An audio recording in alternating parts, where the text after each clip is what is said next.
A very good morning and a global namaste to all of you. Thank you so much on behalf of India Business Group Chamber of Commerce. We are all extremely delighted to welcome Your Excellency, Damian Irzyk from Poland. Absolutely a pleasure for all of us to truly know more about the business ties between Poland and our country, India. Thank you very much, all of you. Please feel free to have your questions in the chat box. But my dear lovely friends, let me tell you, yes, it's towards the beginning of the mid of May. And of course, with whatever we are all facing, especially in Maharashtra, be the cyclone or for a fact, whatever we are facing in India, I must say and appreciate the fact that India Business Group has truly been a blessing for all of us to truly give us this time to once again have our visions intact, and of course, to use this time for creativity, innovation, and to explore opportunities across borders. So thank you very much. It's time for us to at first request our business guru, who's been truly empowering and encouraging millions of followers through his brilliant books. He's already penned down 4 books, and of course, unveiling of the next book coming in the 6th month, that is the month of June, the 5th and the 6th book, unveiled very soon. A word about our business guru who's made and brought changes in people's lives. As we all know, Nazara Technologies already created a record with their IPO, and of course, they've already created history.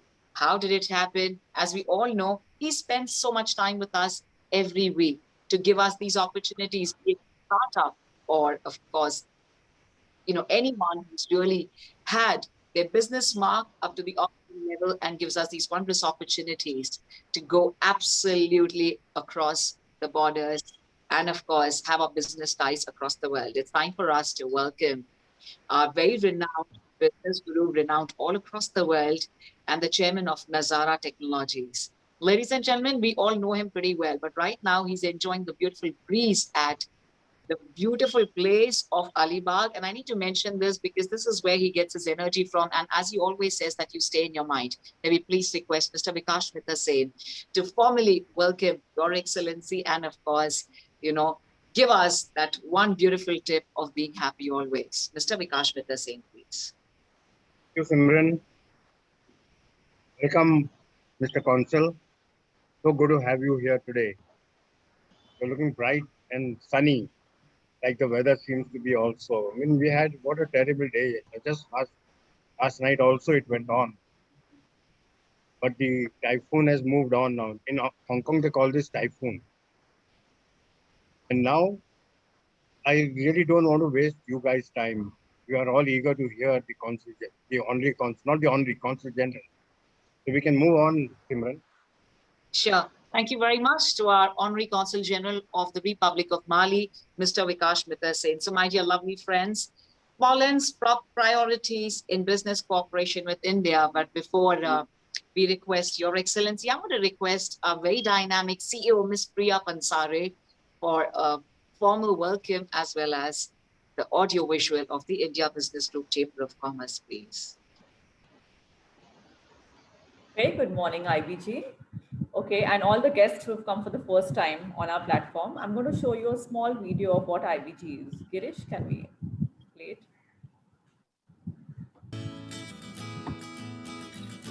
Ladies and gentlemen, India Business Group Chamber of Commerce is a modern chamber of commerce focused on mentoring and supporting Indian businesses to help them grow globally. India Business Group has a network of over 50,000 associations with over 1,000 active members. India Business Group organizes sector-specific events for their members pertaining to sectors like real estate, film and entertainment, IT sector, finance, banking, healthcare, tourism, legal, HR, manufacturing, retail. We invite Consul General and Trade Commissioners to explore trade opportunities between countries. Thank you very much, Ms. Priya, as well as Mr. Girish, Siddhi, and Sujata. Thank you so much. Well, my dear, lovely, beautiful souls of India Business Group Chamber of Commerce, we are extremely honored to have the presence of His Excellency, Mr. Damian Irzyk, today here with us. Mr. Damian Irzyk, His Excellency, assumed the post of Polish Consul General in Mumbai on the 14th of May 2018. He graduated of the Boston University of Economics and National School of Public Administration. He previously served as cohesion fund expert at the Ministry of Regional Development, economic counselor at the Polish Embassy in Jakarta, and political counselor at Polish Embassy in Beijing. He speaks English and German. Absolutely an honor for all of us. And with folded hands, may we please welcome you with Dzień dobry. Good morning, sir. Thank you so much for your absolute humble presence. Good morning, everyone. Dzień dobry. Your spelling, I mean, your pronunciation of Polish is flawless. I'm really impressed. I'm not sure if you practiced a lot before, but it's not an easy language. It's not, but at the same time, it's a great pleasure for me to be here with you, and good to meet all those familiar faces. We basically met well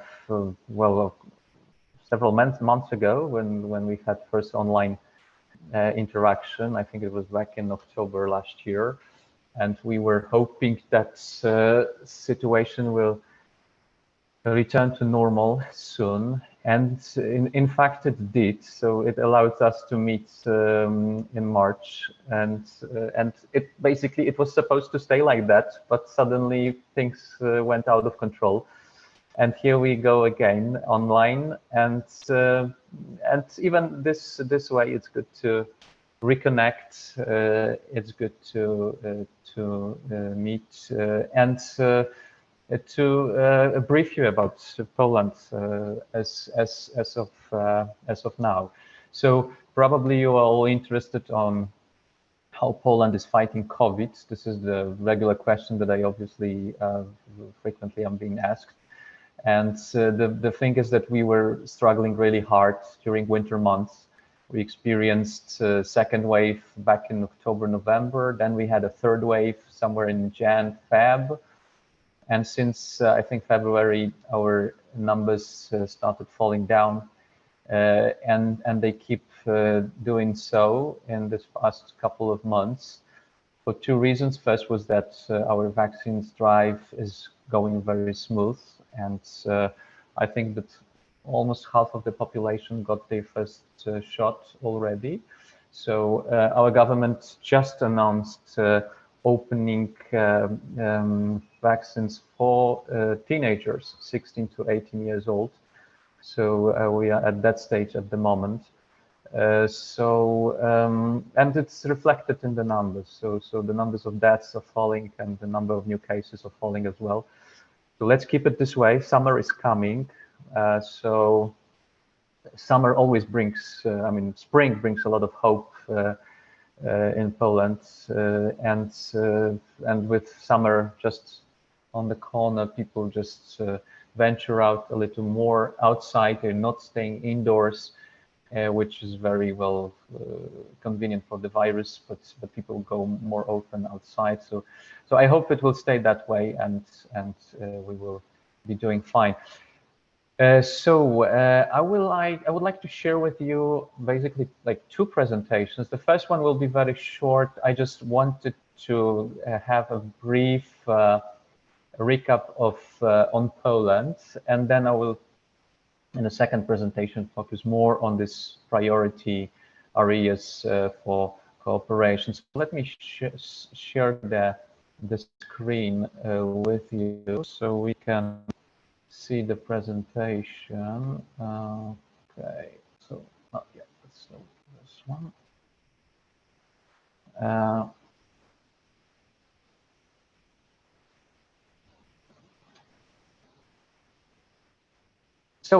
Just short brief on geography. We are right in the center of Europe. We are on the size of Maharashtra exactly, but population is a little less than 4 crore, which is, well, basically 2 times Mumbai.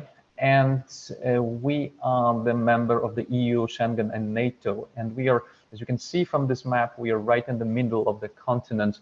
So we are basically saying usually that we are in the center, in the heart of Europe, which is very convenient for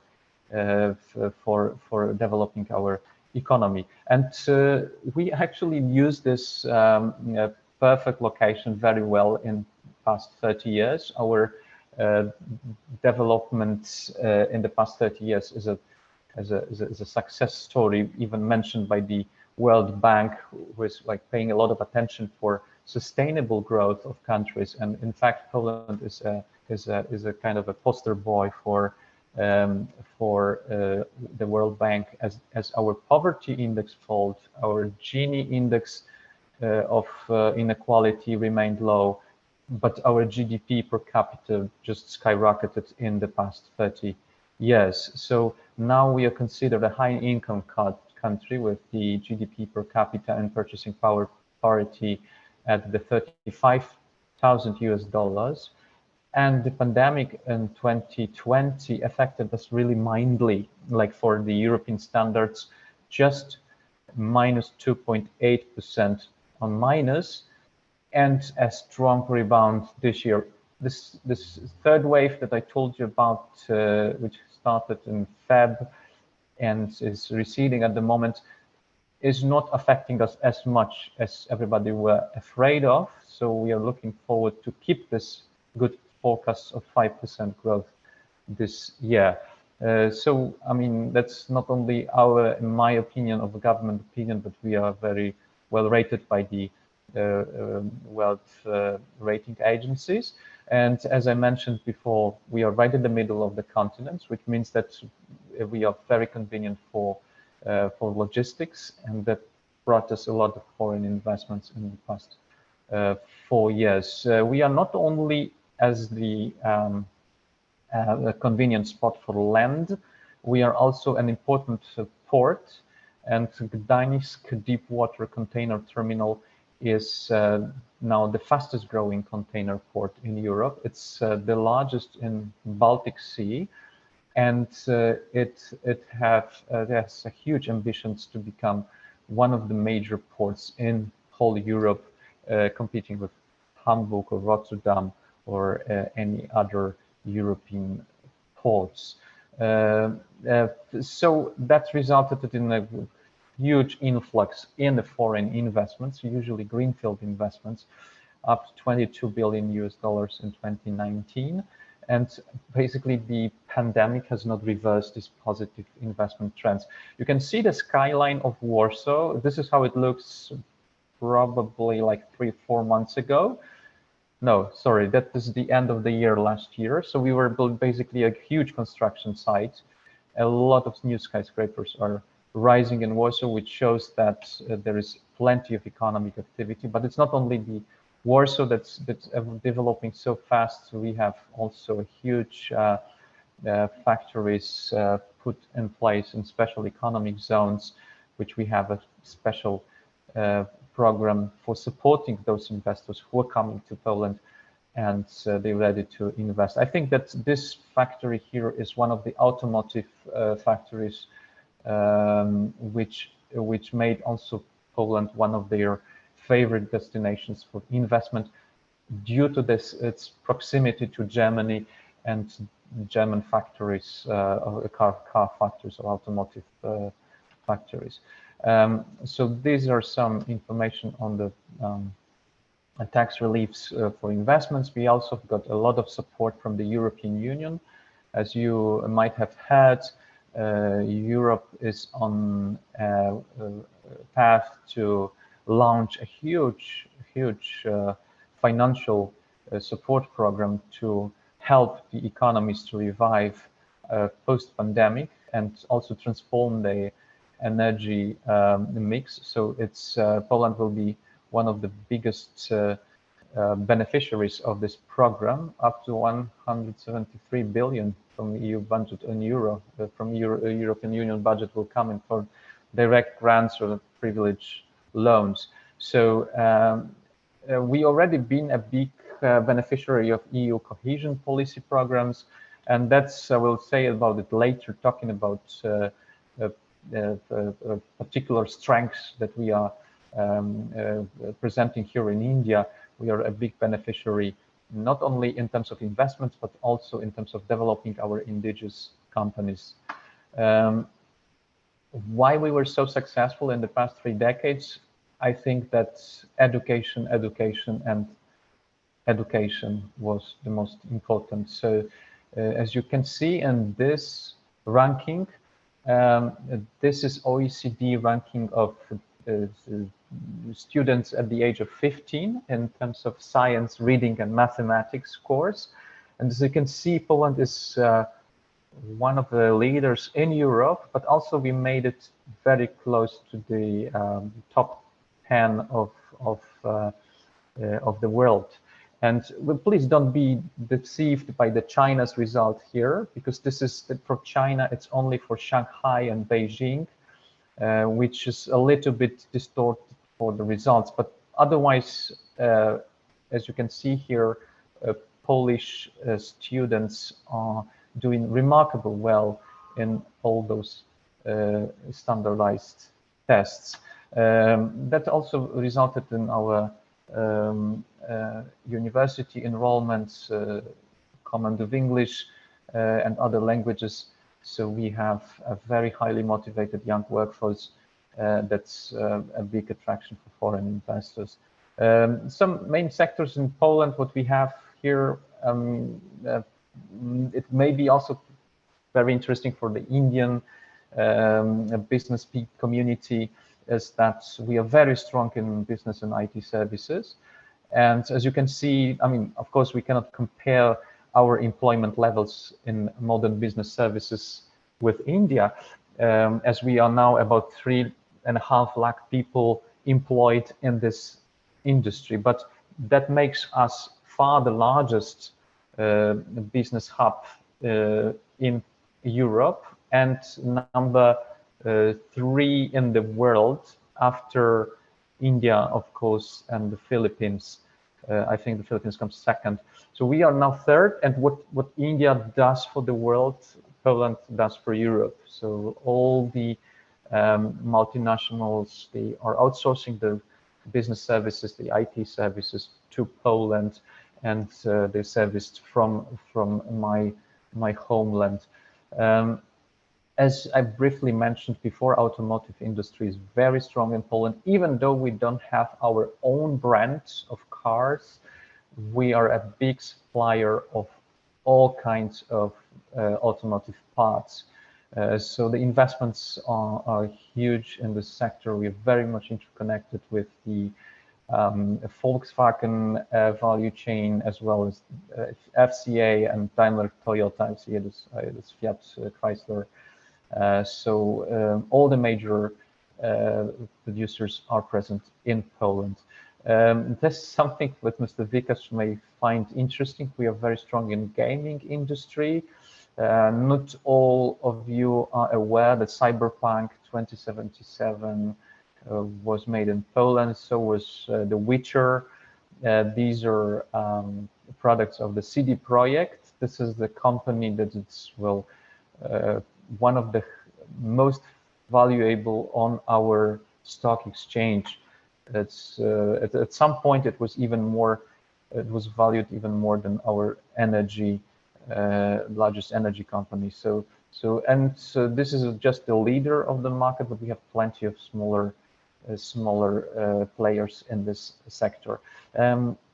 Aviation industry is a traditional our traditional strength. We have so-called the aviation valley in this southeastern Poland, where we have all the major producers from GE Aviation of Sikorsky, UTC, or Augusta Westland. They are all present there. Lockheed Martin is in Mielec. They make here the Black Hawk a Black Hawk helicopter they make it in Poland. Renewable energy, this is a very prospective sector, as I've mentioned before. European Union is paying a huge attention towards the energy transformation, and the huge investments are going to this sector. So that's something to look on in the coming years or even months, I would say. So that's the first presentation that I have for you today. And I also wanted to share with you something a little bit more detailed, which comes here, our economic priorities with India in mind. So the answer is very clear, 6+2. So as you can see, we are focusing here, and not only here at the Consulate of Poland in Mumbai, but also at the embassy in New Delhi. We are heavily promoting the green technologies, drone technologies, cybersec, smart cities, fintech, and water, as well as agri-tech and medtech, which is growing very rapidly in recent months. So talking about fintech, it's an interesting development that happened in Poland, because Poland developed its finance markets and finance institutions very late. Before we were, as we were a common socialist economy, there were no private banks. But when we opened the possibilities for private banks, we had a very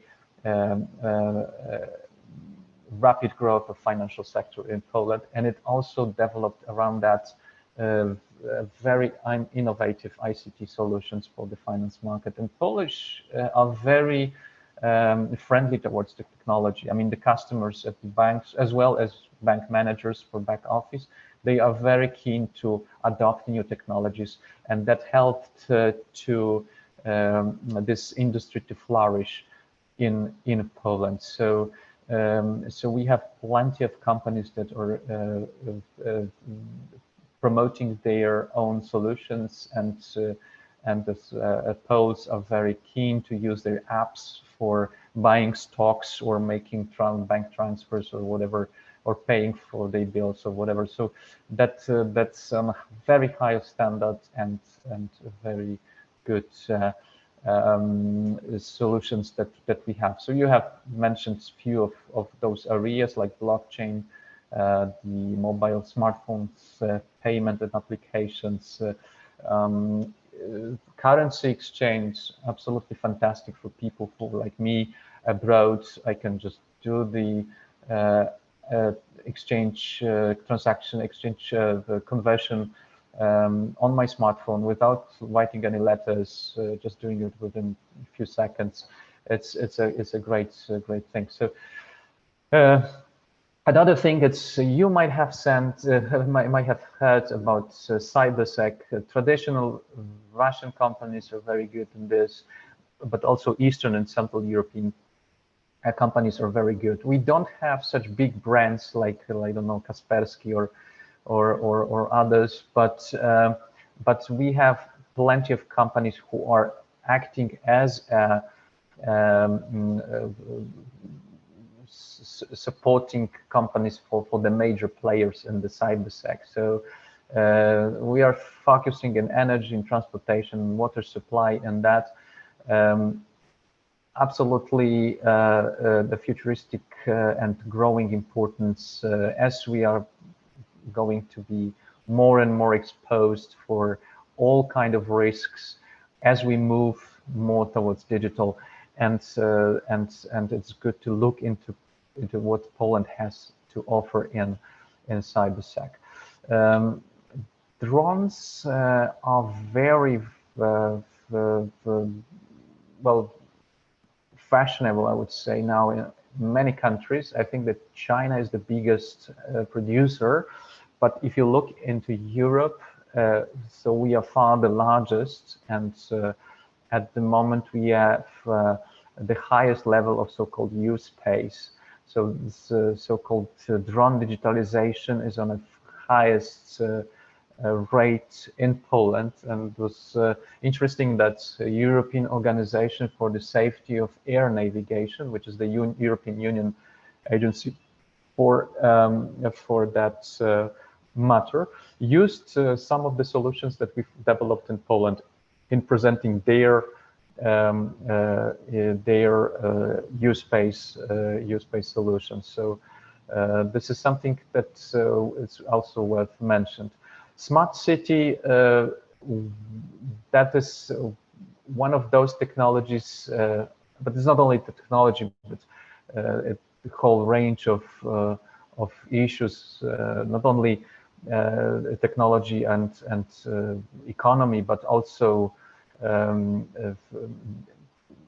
making people smarter. I mean, the users of the technology, users of the governance services, to making them also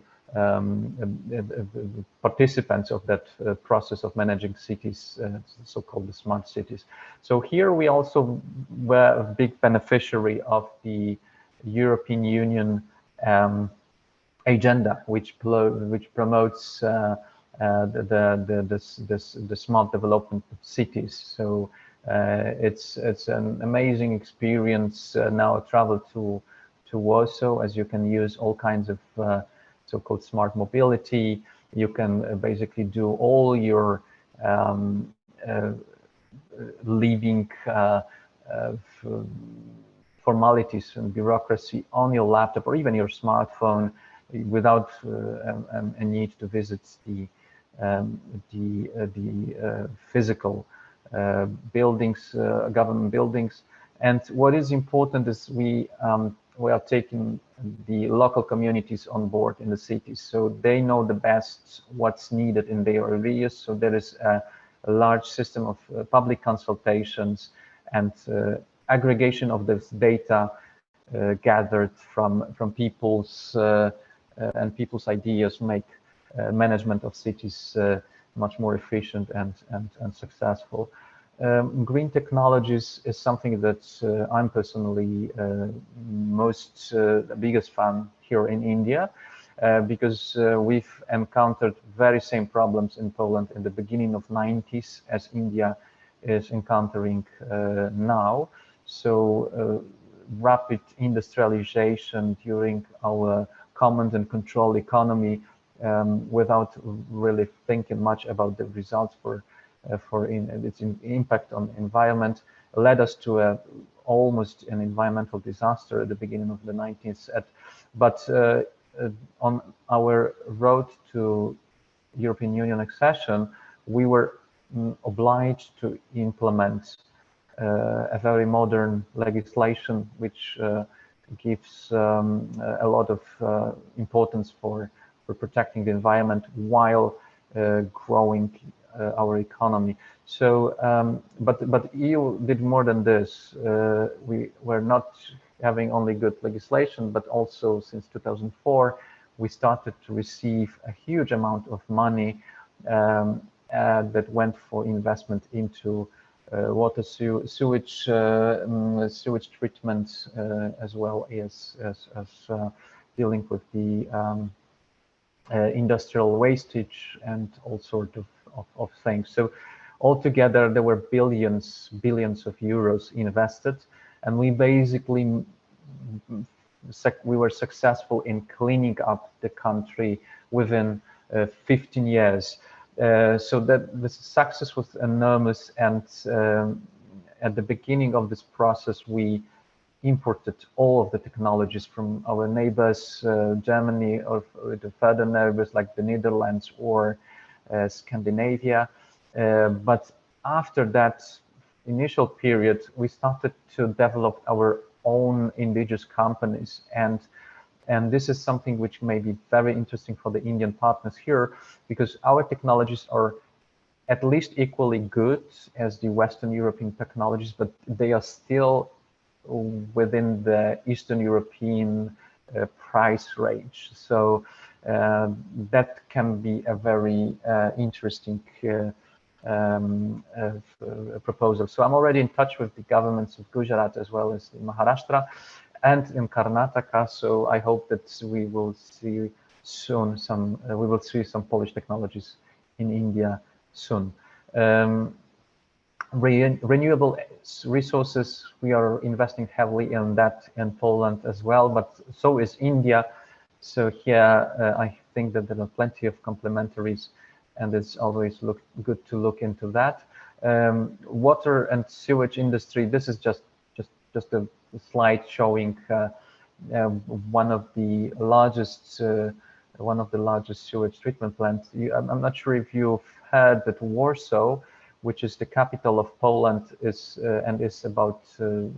has about 2 million inhabitants, has only one sewage treatment plant. It's ultra modern, state-of-the-art treatment plant. That's one of my Indian friends told me that he visited this place 3 or 4 years ago, and he had the impression that he is not in the wastewater treatment plant, but in a kind of a park area, because it's right in the middle of the forest. You don't feel any smell.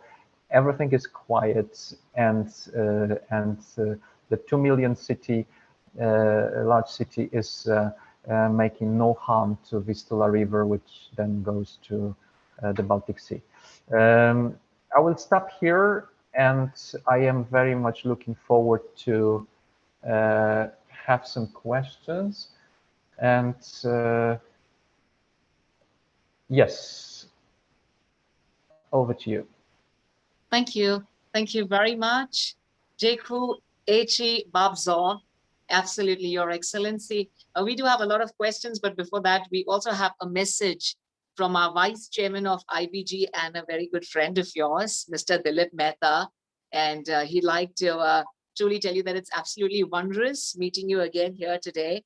And he'd like to convey his sincere compliments, Poland, for timely aid to India, which article he read on Honorable Minister, Mr.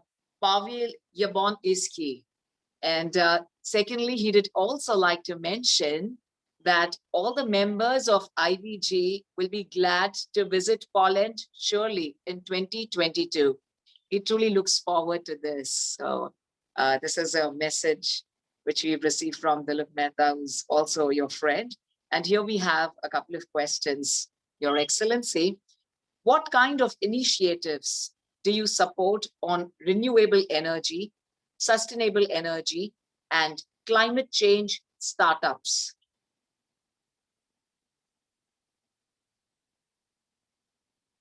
Yes, Girish, can we please unmute, sir?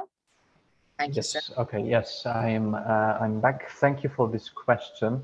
I think that what we have here to offer is, I mean, we are investing heavily in this wind power, so that's on the Baltic coast. So these are usually offshore wind farms. But what is particularly interesting is that we managed to develop our indigenous technologies when turning this sediment from sewage treatment plants into energy. So we have plenty of biogas factories around Poland. I think that it's more than 300 at the moment. And so we are not making this sediment as we are not treating this as a waste. We are turning it into energy. So this is something that we are trying to heavily promote here in India, because what I've heard that India has only 2 or 3 such facilities at the moment, and it has large plans to build more in the future. And we have something really to share at this point. So I mean, all of us are struggling to get clean energy. So in the way of like retrieving energy from sediment from sewage treatment plants would be like a win-win solution for both from environment and also for our energy mix, as we both are trying to move from coal towards clean energy. So in this sense, I think that's the biggest attraction from Poland. Sure. Thank you, sir. What kind of initiatives do you support on renewable energy be done with that? What is the scope of professional auditing firms like us who is into internal audit as well as statutory audit? Is there any opening for them, for auditing firms? Yes, so I think that this is one of those very detailed questions yes, but I'm not exactly sure if I understand it correctly, but we have more and more companies coming here to India, as well as even more Indian companies coming to Poland. So I briefly mentioned those major IT services and business process outsourcing companies that are all present in Poland. And it seems that they are quite successful anytime I talk to them. So they are very bullish about their future plans in Poland. So I think that in this sense, they can also be attractive for all other services, including the auditing and other consulting companies. Thank you, sir. So this is the question by Manpreet Singh, by the president of Indian Chamber of International Business, but I think most of us would definitely like to know about, has the business visa application started? If not, then when can that be expected? And secondly, in case of investment into Poland, are the investor visas being issued? If yes, then what's the minimum investment for the same? So I'll start with the second questions. We don't have a specific we never had any specific scheme for so-called golden visas or investment visas. But the thing is that basically business community is always welcome to Poland, and that has encountered some disruption when it comes for traveling in the recent months, I mean even a year now. So I hope that we will be able to reopen soon. We basically were handling business visas before April this year. So that was possible, but we had to suspend it with the rise of cases and the spread of the Indian strain of the virus. So at the moment we are basically closed when it comes to visa services, and we will open as soon as it's safe for all of us. So we are very much looking forward to it. And I would usually during that kind of question, I'm referring to the past, and we've experienced a huge growth of business visas before COVID until March last year. So double-digit growth. Say it was more than that actually, because we had like 40-50% growth each year in number of business visa applications. So the traffic of business community between Poland and India was enormous and was growing very, very fast. And it was great to see that, of course, majority of those travelers were people who were just transferred between within the same corporation. So they were just going for short projects up to 5-6 weeks, and then they returned. But also I saw a lot of small and medium companies that were fostering some relations with their Polish counterparts, and that numbers were also growing. So now this whole business community moved mainly to online meetings. So all these exhibitions and direct meetings are suspended. So at the same time, we are very much looking forward to resume our visa activities as soon as possible. So, how can we do tie-up for the cultural, entertainment, and the corporate sector of Poland, the tie-up between the two cultures regards the entertainment as well as the corporate sector? Yes, this is, I don't know who asked that question, but this is a very, very good question. In this, I mean, I'm a big promoter of Polish culture because we have so much to offer. But in a country like India, I treat it more as a vehicle for making people-to-people contacts. And same as Indians, we love dance, and I would very much looking forward to have our well famous Mazovsha folk dancers coming to India, because I'm sure you would love that. But on the sidelines of such events, I always look forward to for networking and people who can use culture as a vehicle for getting, obviously both Poles and Indians speak fluent English, but I think that culture is something which connects us even stronger. So before COVID, I was organizing some concerts, piano concerts, and singing concerts here in Mumbai, and we have also Polish Institute in New Delhi, who is much richer than I am here as a Consul General. So I'm looking forward to convince them to come to Mumbai as soon as Mumbai reopens, and they will have a bunch of great cultural projects for Mumbaikars, because this is the city of culture, entertainment, and all the business which is connected to that. So that's the best connection, and I'm a big fan of it. So. Thank you, Your Excellency. This question was by Abdul, and I thank him. And I would also love to connect with you, because I've been the cultural ambassador for Paris for 2 years, for France for 2 years, and for Dubai 5, and been the recipient of 18 consecutive folk dance titles. So I would definitely love to connect with you. And somehow, Your Excellency, sorry, but I feel you are an artist by heart, because I could see the smile and the shine in your eyes. You sing as well. Not at all, but culture, it's something that, I mean, I told you a lot today about how proud I am from our achievements in the past 3 decades when it comes to economy and our GDP numbers and all that, but actually the best that Poland has to offer is its culture.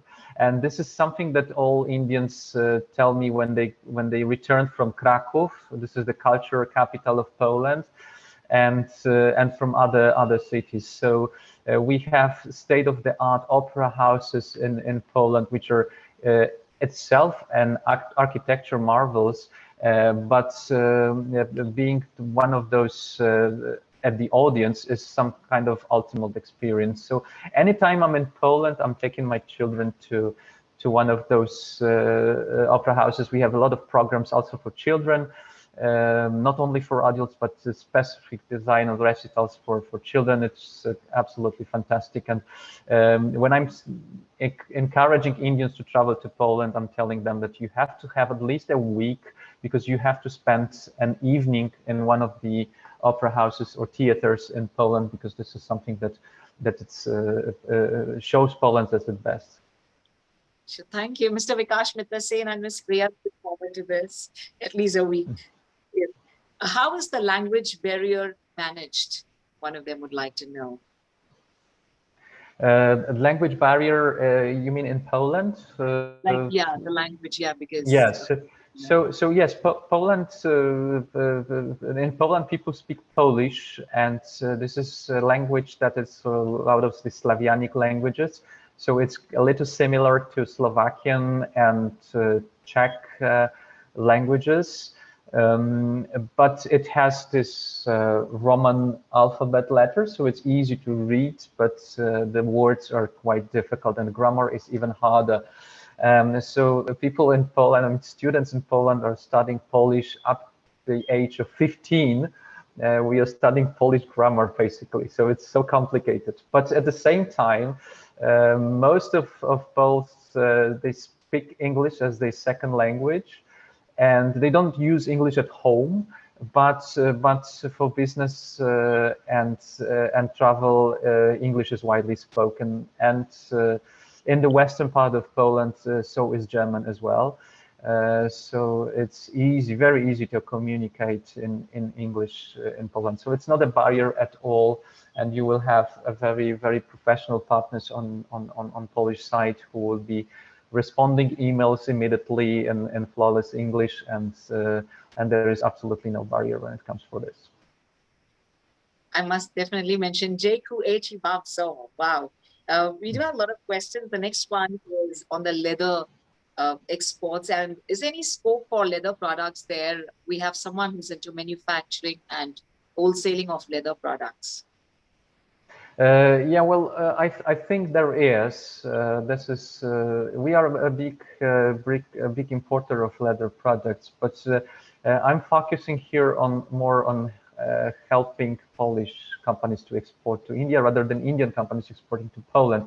And we basically, I'm sure there are a lot of offers from our side when it comes for our importers, because we are traditional producer of leather products, but we mostly import it. So I think that there should be some opportunities, but I would suggest contacting some Indian trade associations in Poland, so they would have a better view on that topic. Your Excellency, how do we get inputs on smart city solutions from Poland? Yes, I've tried to say something during presentation, but I feel that the smart city solution is a huge area, and it's very difficult to treat it as a one idea or one priority. So as I said during my presentations, there are several options to look into the smart city solution.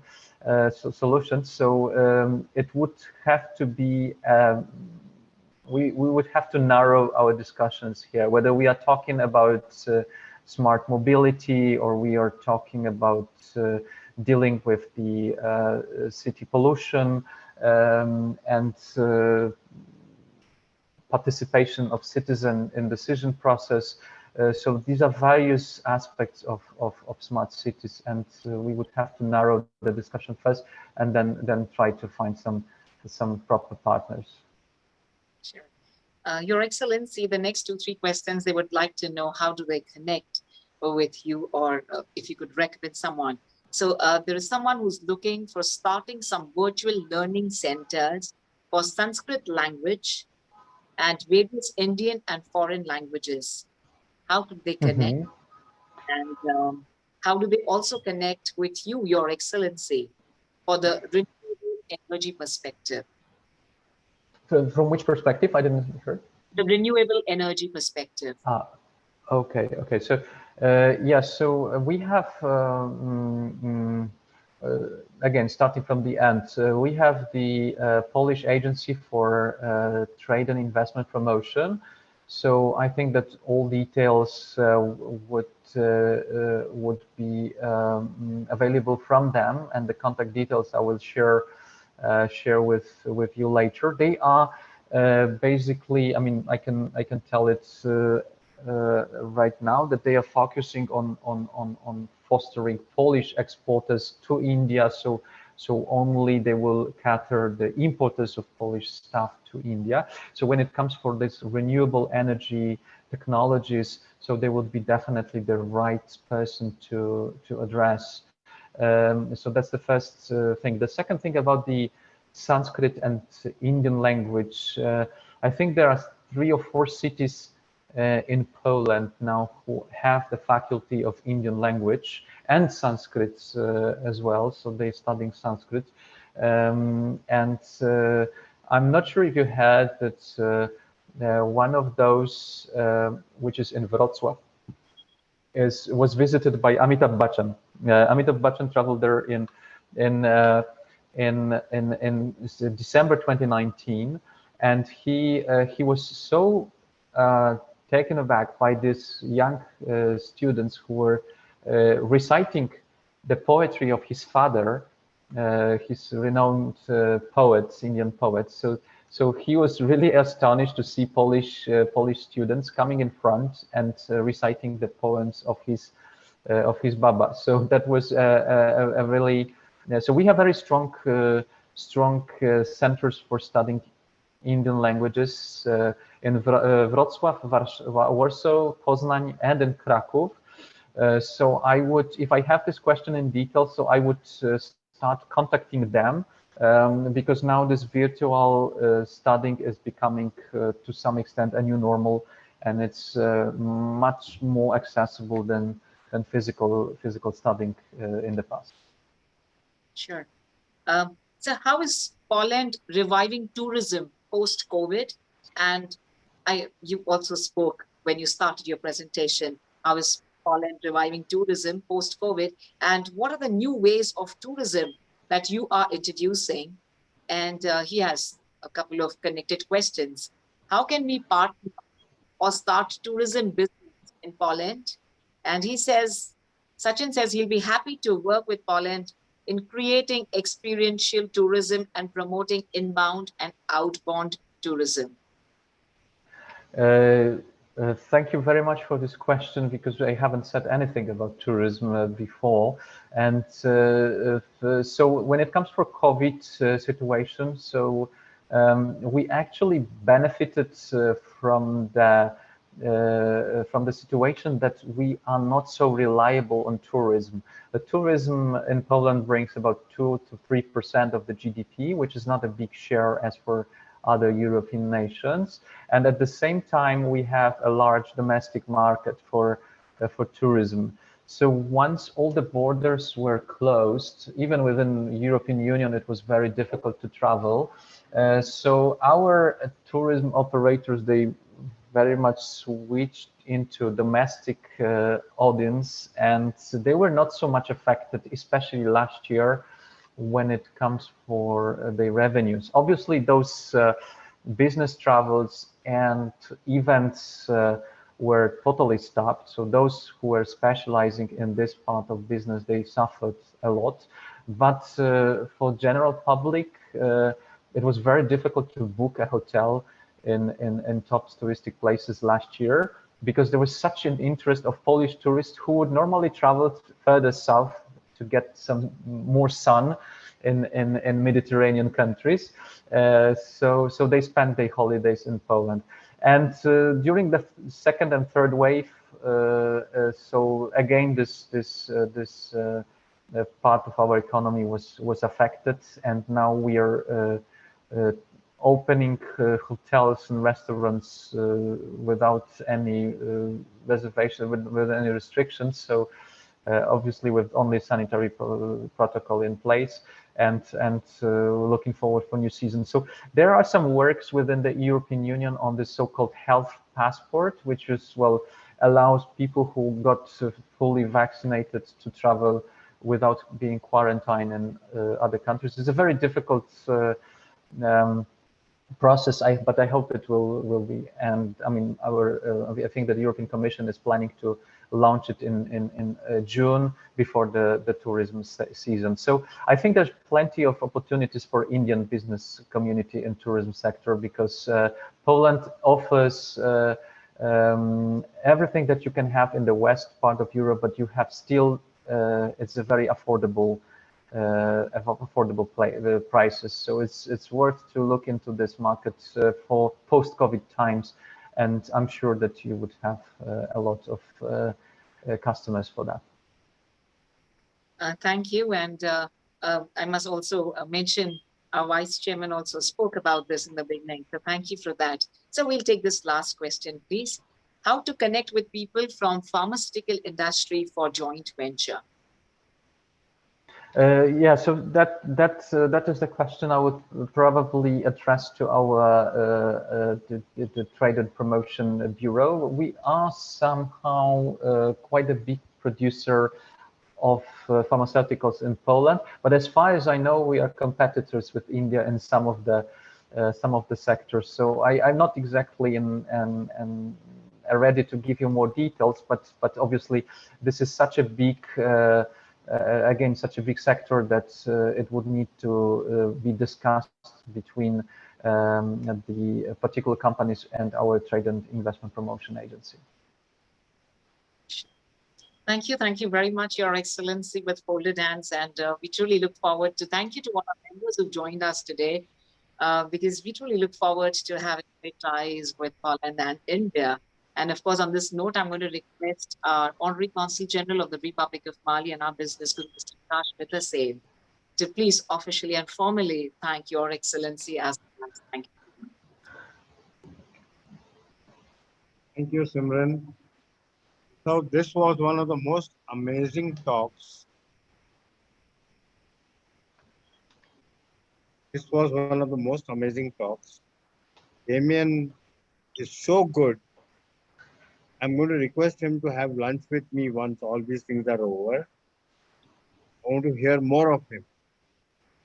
He knows, I mean, in 2 years, he knows everything about India and business possibilities.